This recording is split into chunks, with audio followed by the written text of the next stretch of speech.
Thanos is an open source, highly available Prometheus setup with long-term storage capabilities. Thanos allows us to make Prometheus highly available. It allows us to search and query multiple Prometheus instances in our Kubernetes clusters. So we get a global view of our metrics. Instead of adding each Prometheus instance to a Grafana dashboard, you can simply add Thanos. Thanos also gives us long-term storage to our Prometheus data. Prometheus is super fast. It's designed with performance in mind and generally designed to be used as a single instance. One Prometheus per namespace, maybe one per cluster, maybe one per department or team, but that makes it hard to query. With Thanos, we can query all of them. With Prometheus being designed with performance in mind, it can handle a lot of data. The problem is when we have companies that want to store metrics long term for maybe more than a year, this becomes hard to do. And this is where Thanos comes in. Now, if you're new to Thanos, please check out my Thanos Explained video, where I go through the basics of Thanos, getting it up and running locally in Docker containers. This means you can learn Thanos without the complexity of Kubernetes. In this video, we're going to take it a step further. We're going to deploy a Kubernetes cluster, use the Prometheus operator to deploy a Prometheus instance with a set of microservices, and then put Thanos on top. I'm going to take you through this and explain how Thanos achieves this outcome. So grab a drink, sit back, and let's go.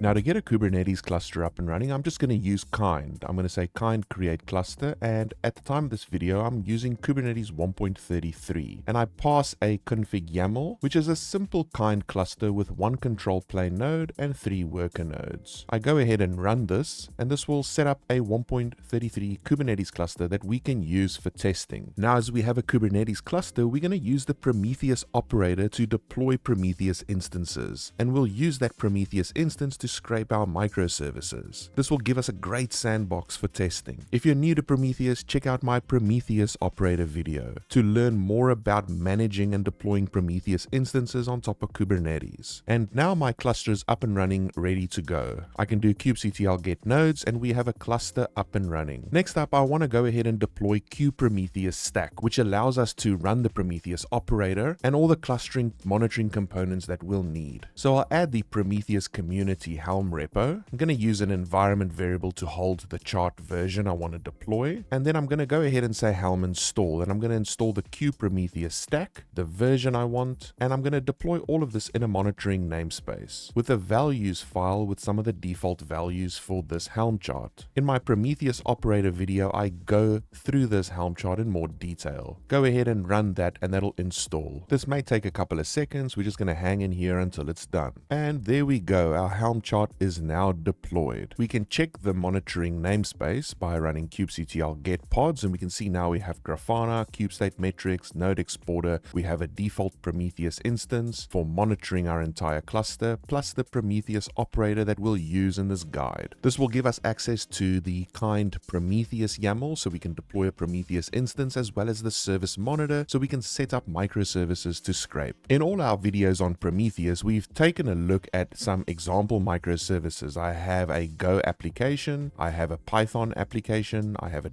.NET application, and I have a Node.js application, as well as a Prometheus and a Grafana instance. This is a Docker Compose we've been using throughout the series, which allows us to run a couple of example services. So we have 4 of them in this case. To build these services, I'm just going to use Docker Compose, and I'm going to go ahead and just build all of the services in here, and this will build all my example microservices. Now, because I don't have a Docker image registry, I'm just going to load up these images into my kind cluster with the kind load command. I'm going to paste 4 kind load commands, which loads each of these Docker images into my kind cluster. And this is helpful because this means I don't need a Docker image registry. I don't need to push this to the registry. It's really helpful for testing. Then I'm going to go ahead and deploy our microservices. Each one of those container images have a YAML file with a deployment with a replica. We got a Go application, .NET, Python, and Node.js. I'm going to use kubectl apply and quickly apply these YAML files. I hop into my terminal, I go ahead and paste that. That will create a deployment as well as a service for each of the applications. I can then do kubectl get pods, and we can see we have our microservices now sitting in our cluster. So we have a Kubernetes environment with the Prometheus operator and a bunch of microservices. Now that we have our Kubernetes cluster with a bunch of microservices, we're going to set up a few service monitors, one for each microservice in order to scrape it. So I have a service monitor.yaml, and in here we have a service monitor for each of our applications, one for our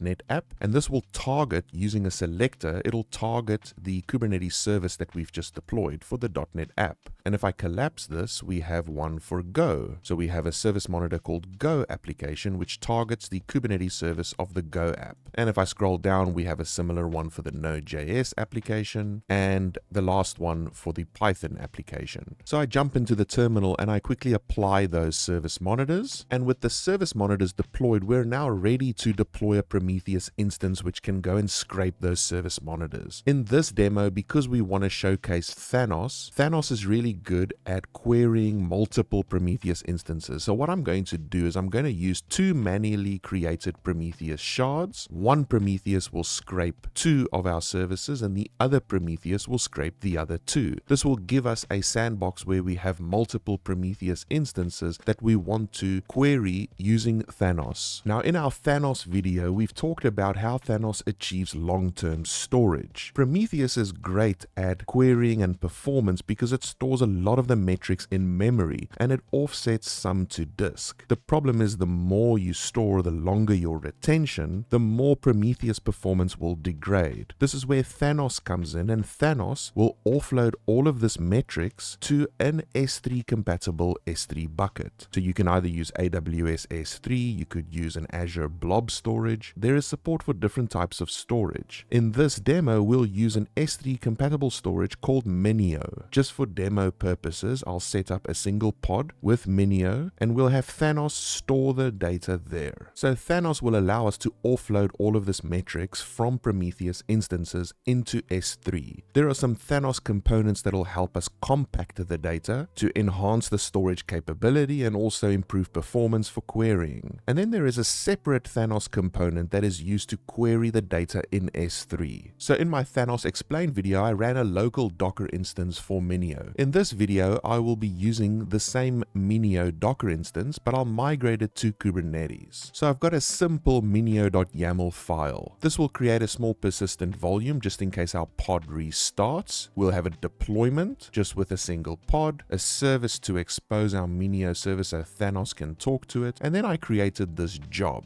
And this batch job will just create a single bucket that Thanos will use. So we're just using this as initialization. Now this is by no means a production ready Minio instance. We're purely using this for testing purposes. If I do kubectl get pods, you can see we have all our microservices, but we also have the Minio deployment up and running, and we have this Minio bucket creator job that ran. And after giving it some time, we can do kubectl logs on that Minio bucket, and this bucket creator basically just installs curl. It installs a utility called MinioMC, which is the command line for Minio. It waits for Minio pod to be ready, and then it just adds a configuration and it creates a new bucket called Minio Thanos blocks. And then the job terminates successfully. And just to reiterate, this is not a production ready Minio instance. If you want to make this highly available, you need to check the Minio documentation and likely convert this to a stateful set and have proper storage classes in order to ensure your data is highly available. Now next up, I'm going to create a secret that allows Thanos to connect to this Minio S3 bucket. And this is just a simple Thanos configuration YAML file that we're going to be storing as a Kubernetes secret. Type is S3 and here's the config. So we give it a bucket name. This is the bucket that we created with our job. This is the endpoint of that Minio service. We have to give it a region, but Minio doesn't need it. We have an access key called Thanos and a super secure secret key as a password. mode.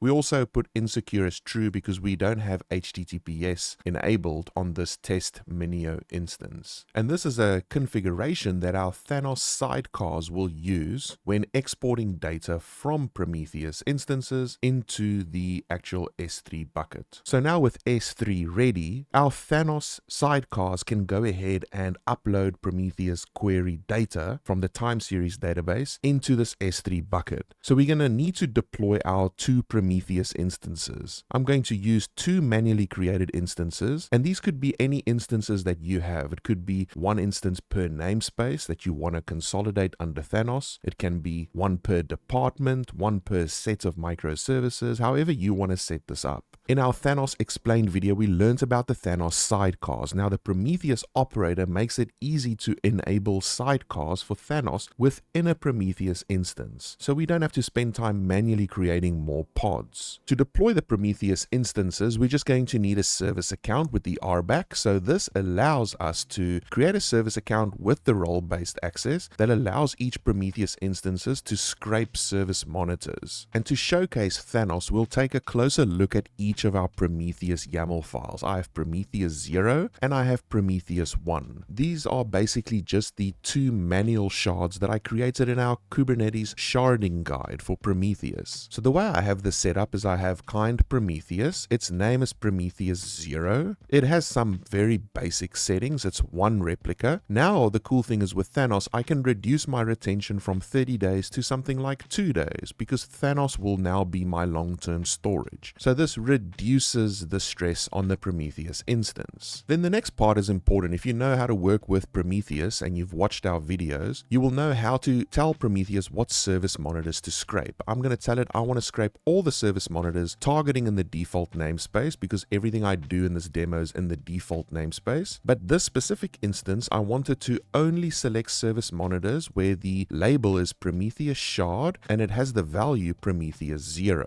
So this is how we achieve manual sharding. I will have two service monitors with the Prometheus 0 label, and I'll have the other two service monitors with Prometheus 01. And I'm turning automatic sharding off by just setting shards to 1. The next bit of information here is very important on the Prometheus instance. Firstly, external labels. We have to tell Thanos how to identify each of the Prometheus instances. So all my Prometheus instances in the cluster has this global generic label called Prometheus applications. That is because I might have multiple Prometheus instances that scrape microservice applications. So they will all have these labels. But then I also have an extra label which is unique to this specific shard only. This allows Thanos to understand that all of the Prometheus instances belong to this group, and the unique label on this one is Prometheus shard 00. So Thanos will know that this belongs to one shard because it has a unique label that uniquely identifies this instance. I enable the Thanos sidecar simply by adding this Thanos value over here under the Prometheus spec. I give it the base image. This is the version of Thanos I want to run. And here I tell it where to get that secret that we created. So this will automatically create a sidecar within the Prometheus stateful set and will automatically mount the secret into that sidecar. And that is it. That'll have Thanos up and running. The last bit here is a security context which I've added to tell the Prometheus operator that I want the Prometheus container and the Thanos container to run as the same user. This is very important because when Prometheus starts, it writes to its volume as a specific user. So the time series database files will be owned by the Prometheus user. Thanos will come along and mount the same Prometheus time series data, and it needs to run as the same user to access the Prometheus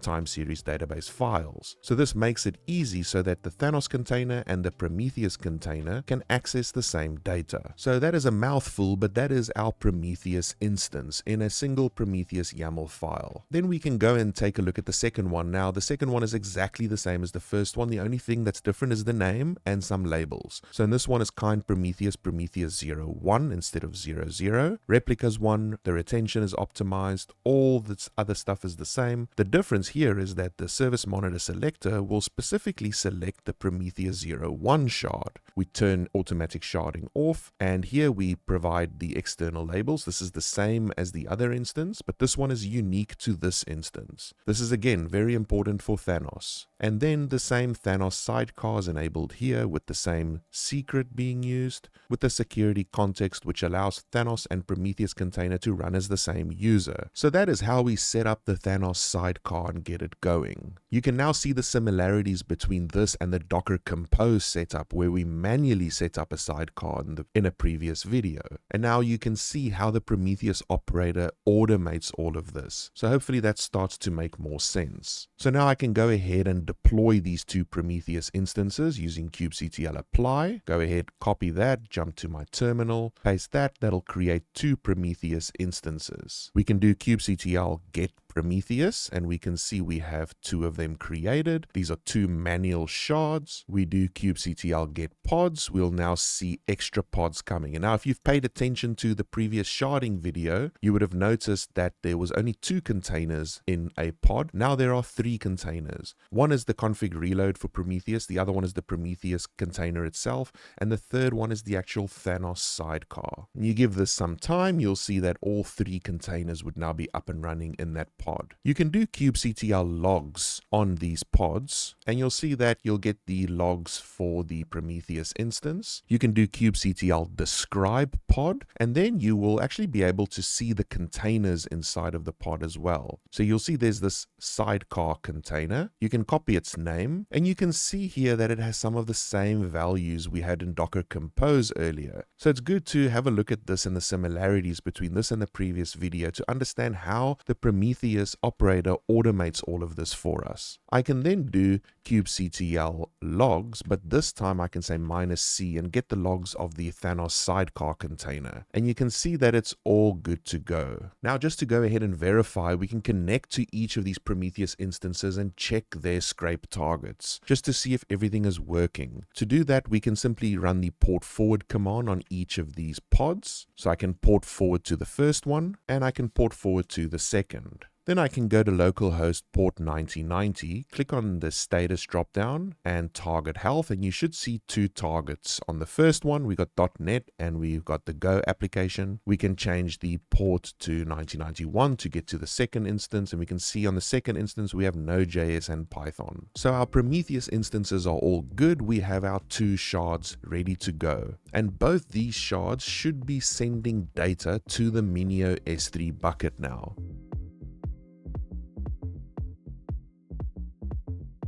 So now we have our two Prometheus instances with Thanos enabled, and they should offload all of this metrics now to our S3 bucket. We can now go ahead and deploy the Thanos query service and point it to these Thanos sidecars. The Thanos sidecars also allow querying, so instead of the query service putting stress on our Prometheus instances, the Thanos query server will query the Thanos sidecars directly. To deploy the Thanos query service, I created this small Thanos query YAML file. In this demo, the Thanos querier is just a simple deployment with one replica, and I'm running the Thanos version 38 over here, and I'm starting it with similar arguments that we used in our Docker Compose setup. So here I'm telling the query service what ports to expose, and this is the HTTP address. This is the one that the Grafana or any user interface will connect to, and this will give us a single endpoint where Grafana can connect to, so Grafana no longer has to connect to each Prometheus instance. And rather than connecting like we did in our Docker Compose video, rather than connecting to each sidecar manually, the Prometheus operator provides a Prometheus service that'll automatically select all of our Prometheus pods in that namespace. For us, it's the Prometheus operated Kubernetes service. If we do kubectl get service, you'll see that there is a Prometheus operated service which has cluster IP none. This service will give a DNS record for each of the Prometheus instances in this namespace. So I'll simply use the DNS serve records for that Kubernetes service and set that as an endpoint for our Thanos query. And that is pretty pretty much it. I'll expose the ports that are needed, the gRPC and HTTP ports. Those are the same ports we enabled at the top here. And then I'll define a Kubernetes service to expose that. This is so Grafana can come in and connect. Now, it's important to know that Thanos, although it provides some automation for the Thanos sidecar, Thanos is actually a different ecosystem that's managed outside of the Prometheus operator community. There is actually another project on GitHub which is called kubethanos. And this is a whole separate project with a collection of Kubernetes manifests with documentation and scripts to provide easy to deploy experiences for Thanos on Kubernetes. So this is completely separate to the kubeprometheus stack. Now in this video, I just manually created the Thanos query server, but let me know down in the comments below if you're using Thanos in production and how do you deploy the Thanos query servers? And do you use kubethanos at all, and what is your experience with it? Let us know in the comments down below. I'm going to go ahead and I'm going to deploy that Thanos query service, get that Thanos query service up and running. And to test this, I can just jump into Grafana quickly and add that Thanos query service and see if it works. So I can port forward to Grafana. I can jump into the default Grafana instance just to test. The default password is just admin. And then once I'm in, I'm just going to hop over to data sources on the left side. On the top right, I'm just going to say add new data source. I'm going to select Prometheus. I'm going to give my data source a name. We're just going to call it Thanos query. And we need to point it to that Thanos query server. So that'll be http://.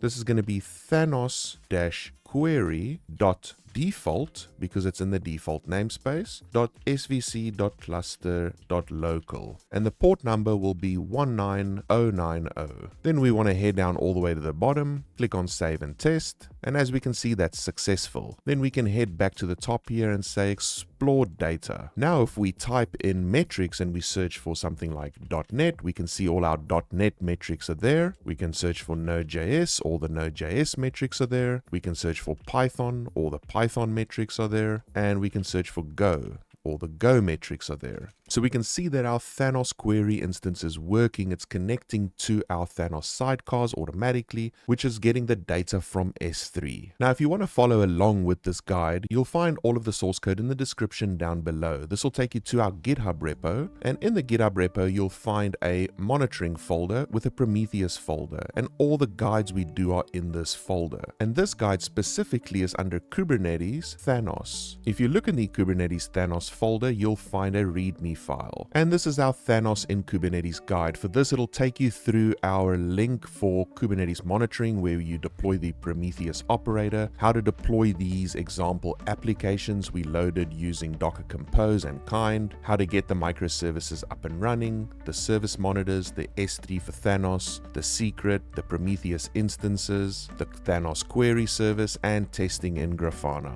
Now that was quite a mouthful, but hopefully this video helped you set you in the right path to learning Thanos on top of Kubernetes. And if you're using Thanos in production, I'd like to know your experience down in the comments below, and let me know what other videos you'd like to see in the future. If you liked the video, be sure to like, subscribe, hit the bell, and if you want to support the channel even further, click the join button down below to become a YouTube member. And as always, thanks for watching, and until next time, peace.